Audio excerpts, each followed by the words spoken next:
आज हम पढ़ेंगे अध्याय 10वें का 3रा श्लोक। अर्जुन ने कहा, हे विष्णुवंशी मनुष्य न चाहते हुए भी पाप कर्मों के लिए प्रेरित क्यों होता है। ऐसा लगता है कि उसे बलपूर्वक उनमें लगाया जा रहा हो। जीवात्मा परमेश्वर का अंश होने के कारण आध्यात्मिक शुद्ध एवं समस्त भौतिक कल्पलक्षणों से मुक्त रहता है। फलत स्वभाव से वह भौतिक जगत के पापों में प्रवृत्त नहीं होता, किंतु जब वह माया के संसर्ग में आता है तो वह बिना शिक्षक के और कभी कभी इच्छा के विरुद्ध भी अनेक प्रकार से पाप कर्म करता है। अतः कृष्ण से अर्जुन का प्रश्न अत्यंत प्रत्यक्षपूर्ण है कि जीवों की प्रकृति विकृत क्यों हो जाती है। यद्यपि कभी कभी जीव कोई पाप नहीं करना चाहता, किंतु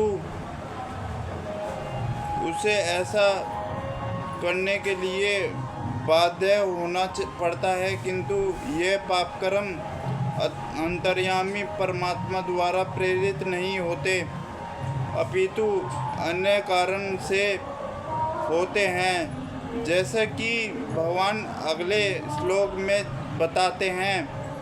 श्री भगवान ने कहा है, हे अर्जुन, इसका कारण रजोगुण के संपर्क से उत्पन्न काम है, जो बाद में क्रोध या रूप धारण करता है, और वो जो इस संसार का सर्वभक्षी पापी शत्रु है। जब जीवात्मा भौतिक सृष्टि के संपर्क में आता है तो उसका साक्षात कृष्ण प्रेम रजोगुण की संगति से काम में परिणत हो जाता है, अथवा दूसरे शब्दों में ईश्वर प्रेम का भाव काम में इसी तरह बदल जाता है जिस समय तरह इमली के संसर्ग से दूध दही में बदल जाता है। और जब काम की सृष्टि नहीं होती तो यह क्रोध में परिणत हो जाता है। क्रोध मोह में, और मोह इस संसार में निरंतर बना रहता है। अतः जीवात्मा का सबसे बड़ा शत्रु काम है, और यह काम ही है जो विशुद्ध जीवात्मा की इस संसार में फंसे रहने के लिए प्रेरित करता है। क्रोध तमोगुण का प्रकृतम है। ये गुण अपने आप को क्रोध तथा अन्य रूपों में प्रकट करते हैं। अतः यदि रहने तथा कार्य करने की विधियों द्वारा रजोगुण को तमोगुण में न गिरने देकर सतोगुण तक ऊपर उठाया जाए तो मनुष्य को क्रोध में पतित होने से आध्यात्मिक आसक्ति के द्वारा बचाया जा सकता है।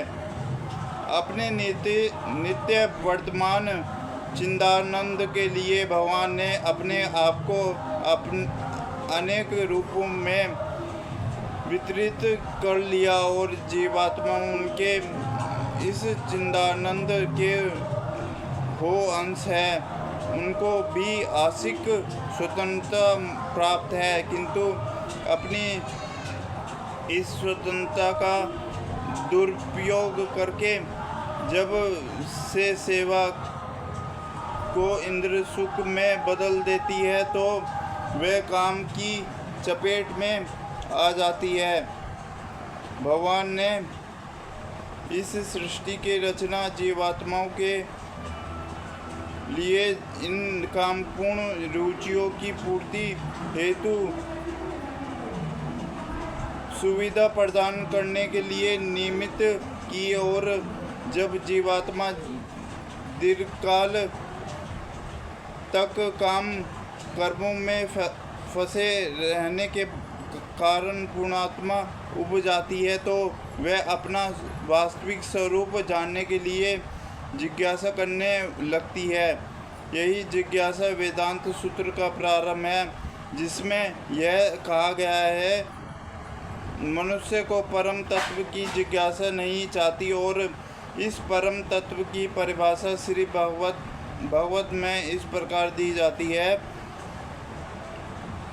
भी परम ब्रह्म से हुआ, अतः यदि काम को भव प्रेम में या कृष्ण भावना में परिणत कर दिया जाए या दूसरे शब्दों में कृष्ण के लिए ही सारी इच्छा हो तो काम तथा क्रोध दोनों ही आध्यात्मिक बन सकेंगे। भगवान राम के अन्य सेवक हनुमान ने रावण को स्वर्णपुरी को जलाकर अपना क्रोध प्रकट किया, किंतु ऐसा करने से वह भगवान के सबसे बड़े भक्त बन गए। यहाँ पर भी श्री कृष्ण अर्जुन को प्रेरित करते हैं कि वह शत्रुओं पर अपना क्रोध भगवान को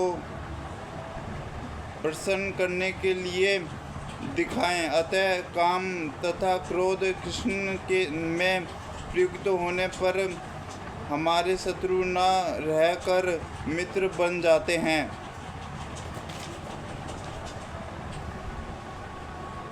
जीवात्मा के आवरण की 3 कोटियां हैं जिनसे उसकी शुद्ध चेतना धूमिल होती है। यह आवरण काम ही है जो विभिन्न स्वरूप में होता है, यथा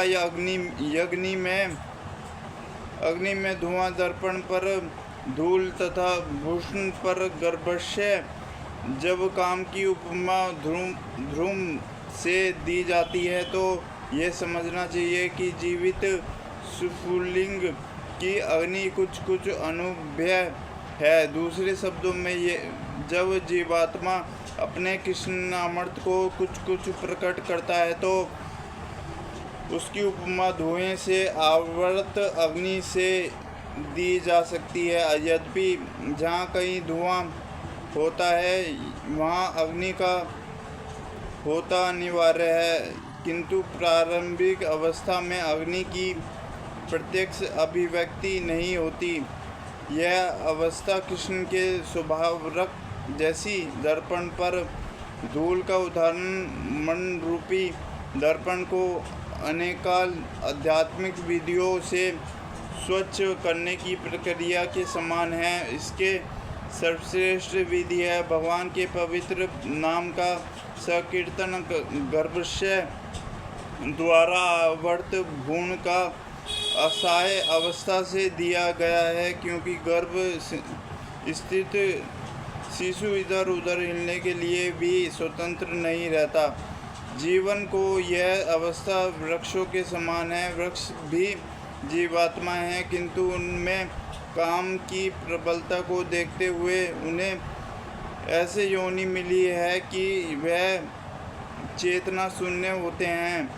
धूमिल दर्पण पशु पक्षियों के समान है और धुंध से आवृत अग्नि मनुष्य के समान है। मनुष्य के रूप में जीवात्मा में थोड़ा बहुत कृष्ण का उदय होता है, और यदि वह और प्रगति करता है तो आध्यात्मिक जीवन की अग्नि मनुष्य जीवन में प्रज्वलित हो सकती है। यदि अग्नि के धुएं को ठीक से नियंत्रित किया जाए तो अग्नि जल सकती है।